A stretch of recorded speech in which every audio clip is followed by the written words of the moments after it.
కవిత లేఖ KCR family drama అంటూ Nizamabad rural Congress MLA Bhupathi Reddy విమర్శించారు. ఉనికిని కాపాడుకోవడానికి నాటకాలు ఆడుతున్నారంటూ మండిపడ్డారు. బీఆర్ఎస్ రజతోత్సవ సభ అటర్ ఫ్లాప్ అయిందన్నారు. కేసీఆర్ కుటుంబంతో తెలంగాణ ప్రజలకు ఒరిగిందేమీ లేదన్నారు. కాళేశ్వరం కమిషన్ విషయంలో విమర్శలు చేస్తున్న కేటీఆర్ సీబీఐ విచారణకు సిద్ధమా అంటూ భూపతి రెడ్డి సవాల్ విసిరారు.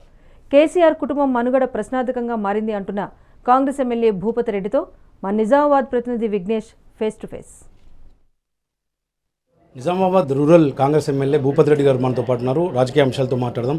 సార్ చెప్పండి, కవిత లేఖాంశం చర్చనీయాంశం అయింది. కాంగ్రెస్ వారే రాద్ధాంతం చేస్తున్నారు అని చెప్పి ఆమె ఆరోపణలు చేస్తుంది. మీరు ఎట్లా స్పందిస్తారు?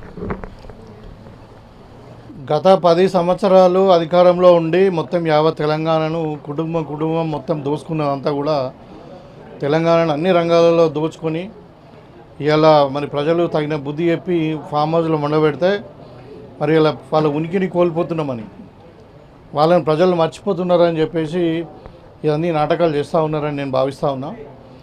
మనం వరంగల్ మీటింగ్ ఏదైతే ఉందో అది అటర్ ఫ్లాప్ అయింది.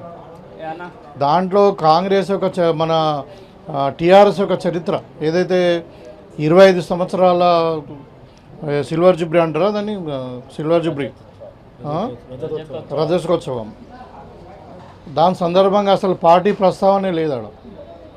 సో ఎంతకు కాంగ్రెస్ మీద ఏడడం తప్పితే దాంట్లో ఏం లేదు, పసలేదని ఇక్కడ డబ్బులు ఇచ్చి మందిని తీసుకొని పోయినారు. మొత్తం ఆ మీటింగ్ ఫెయిల్ అయిన తర్వాత కేసీఆర్ కుటుంబంలో రాజకీయం మొదలైంది. ఎందుకంటే ఈ పార్టీ ఇంకా మనుగడ ఉండదు. మరి మూలపడిపోయినటువంటి పార్టీని మరి ఏదో రకంగా ప్రజలలో మళ్ళీ గుర్తు తెచ్చుకోవాలని చెప్పి ఈ ఫ్యామిలీ డ్రామా ఆడుతూ ఉన్నారు.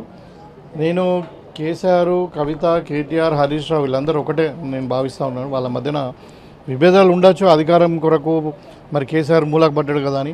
కానీ దాంతో నేను ముఖ్యంగా చెప్పాల్సింది ఏంటంటే ఈ తెలంగాణ ప్రజలకు వాళ్ళ కుటుంబంతో ఒరిగింది ఏం లేదు, ఇంకా ఒరగబోయేది ఏం లేదు.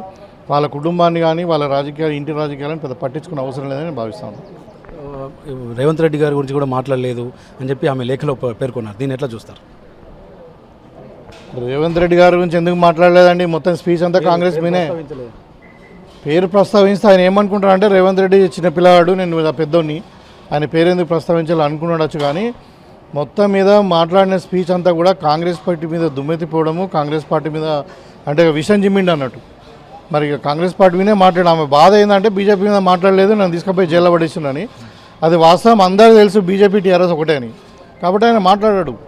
అసెంబ్లీ ఎన్నికలలో వాళ్ళు బీజేపీకి సపోర్ట్ చేసిండ్రు, తర్వాత పార్లమెంట్లో అయితే అవుట్రైట్గా సపోర్ట్ చేసిండ్రు, మన ఎమ్మెల్సీ ఎన్నికల్లో సపోర్ట్ చేసిండ్రు.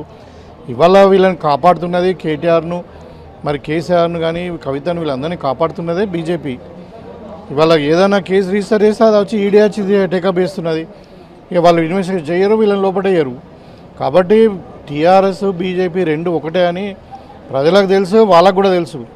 సరే, ఇవాళ కవిత ఏం మాట్లాడింది అన్నది ఇంపార్టెంట్ కాదు, కానీ ఆమె ఏం మాట్లాడినా కానీ వాళ్ళని ప్రజలు నమ్మే పరిస్థితులు లేదు. వాళ్ళ కుటుంబానికి రాష్ట్రంలో భవిష్యత్తు లేదు. ఎట్లా చూస్తారు? లేఖ అనేది చర్చనీయాంశంగా అయింది. నిజామాబాద్ ఎమ్మెల్సీగా ఉన్నారు కవిత. మీరు ఎట్లా చూస్తారు నిజామాబాద్ కాంగ్రెస్ ఎమ్మెల్యేగా? నేను అదే కవిత గారే చెప్తా ఉన్నారు కదా, మేము బహిరంగంగా ఎట్లా వచ్చింది అది. ఇప్పుడు ఈమె సీక్రెట్గా తండ్రికి రాసిన లేఖ బయటకు వచ్చిందంటే వాళ్ళ తండ్రి లేఖ ఎవరు వేస్తారు? ఇంటి వాళ్ళు కదా. తండ్రికి రాసిన లేఖ ఇంకా ఇంట్లో ఎవరు ఉంటారు? అయితే కేసీఆరే బహిర్గతం చేయాలి, లేదంటే కేటీఆర్ చేయాలి, లేకుంటే కేటీఆర్ భార్య చేయాలి, లేదంటే సంతోష్రావు చేయాలి, వాళ్ళ కుటుంబం లేకుండా హరీష్ రావు చేయాలి. అంతేగాని ఇంకా వాళ్ళ కుటుంబంలో పోయి కేసీఆర్ బీరువా తీసి వాళ్ళు లీజ్ చేసే పరిస్థితి లేదు కదా. అంటే ఇది ఒక డ్రామా కిందనే నేను భావిస్తా ఉన్నాను. ఆది శ్రీనివాస్ లాంటి వారు ప్రభుత్వ వైపు చాలా స్ట్రైట్గా క్వశ్చన్స్ కూడా చేస్తున్నారు కవితను ఈ లేఖ విషయంలో. మీరు అంటే కాంగ్రెస్ ఇంటర్నల్ ఏదైతే ఇంటర్నల్ ఆమె చెప్తుంది, మీరు కూడా ఇంటర్నల్ అని చెప్తున్నారు. సో కాంగ్రెస్ వాళ్ళు ఎందుకు స్పందిస్తున్నారు, ఎందుకు రద్దంతం చేస్తున్నారు ఆమె కూడా ప్రశ్న.